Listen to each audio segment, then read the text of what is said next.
ಸತ್ಯ ಹೇಳಿದ್ದಕ್ಕೆ ರಾಜಣ್ಣಗೆ ಮನೆಗೆ ಕಳಿಸಿದ್ದಾರೆ. ಸತ್ಯ ಕೇಳಕ್ಕೆ ರಾಹುಲ್ ಗಾಂಧಿಗೆ ಧೈರ್ಯ ಇಲ್ಲ ಅಂತ ಚಿಕ್ಕಬಳ್ಳಾಪುರದಲ್ಲಿ ಬಿಜೆಪಿ ರಾಜ್ಯಾಧ್ಯಕ್ಷ ವಿಜಯೇಂದ್ರ ಹೇಳಿಕೆ ನೀಡಿರುವಂಥದ್ದು.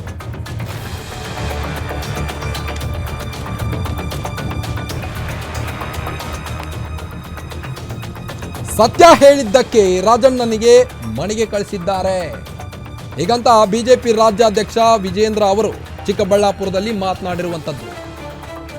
ಸತ್ಯ ಹೇಳಿದ್ದಕ್ಕೆ ರಾಹುಲ್ ಗಾಂಧಿಗೆ ಉರಿ ಬಿದ್ದಿರುವಂಥದ್ದು. ಹೀಗಾಗಿ ಸತ್ಯ ಹೇಳಿದ್ದಕ್ಕೆ ರಾಜಣ್ಣನಿಗೆ ಮನೆಗೆ ಕಳಿಸಿದ್ದಾರೆ ಎಂದಿದ್ದಾರೆ ವಿಜಯೇಂದ್ರ ಅವರು.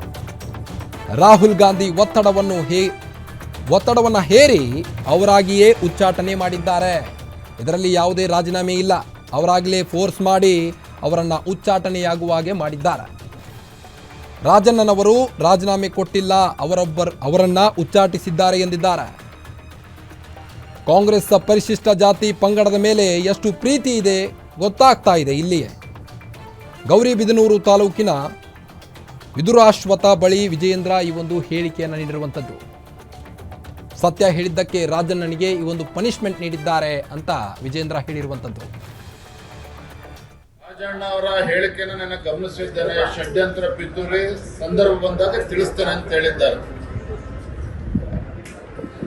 ಆದ್ರೆ ಇವತ್ತು ಎದ್ದಿರ್ತಕ್ಕಂಥ ಪ್ರಶ್ನೆ ಏನು, ಸಂವಿಧಾನದ ಪುಸ್ತಕವನ್ನ ಕೈಯಲ್ಲಿ ಹಿಡ್ಕೊಂಡು ಇಡೀ ದೇಶಾದ್ಯಂತ ತಿರುಗ್ತಕ್ಕಂಥ ರಾಹುಲ್ ಗಾಂಧಿ ಸತ್ಯವನ್ನ ಅರಿಸ್ಕೊಳ್ತಕ್ಕಂಥ, ಸತ್ಯವನ್ನ ಕೇಳ್ತಕ್ಕಂಥ ಧೈರ್ಯ ಇರ್ಲಿಲ್ವಾ ಹಾಗಾದ್ರೆ ರಾಹುಲ್ ಗಾಂಧಿಗೆ?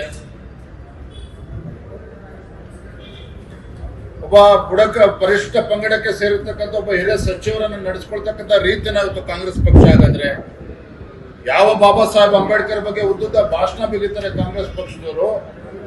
ಇವತ್ತು ರಾಜಣ್ಣ ಅವ್ರ ಬಗ್ಗೆ ನಡ್ಕೊಂಡಿರ್ತಕ್ಕಂಥದ್ದು ಸರಿನಾ ಅಂತೇಳಿ ಇಡೀ ರಾಜ್ಯದ ಜನ ಪ್ರಶ್ನೆ ಮಾಡ್ತಾ ಇದ್ದಾರೆ. ರಾಜಣ್ಣ ಅವರ ಹೇಳಿಕೆಯನ್ನು ನಾನು ಗಮನಿಸಿ